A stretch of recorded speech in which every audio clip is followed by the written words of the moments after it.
after the George Floyd murder and the riots, I think there was a movement to disband a lot of the police, and they did. I think a lot of the police were let go, or somehow the police force was a lesser force than it was.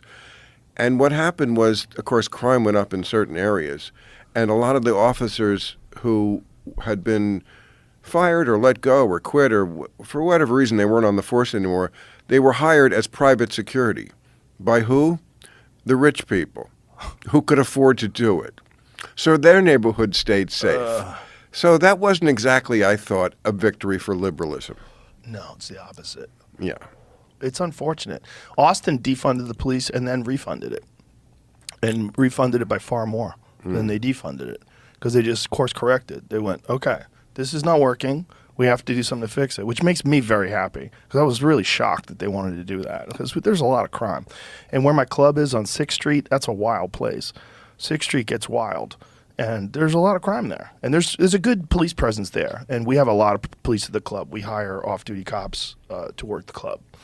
And a lot of security. We want to make it as safe as possible. But the streets in the city, like, you know, from pandemic on, it's not good. You know, it's sketchy. And I'm glad they recognized it and did something. Well, because so many places just aren't course correcting. Chicago. Yeah.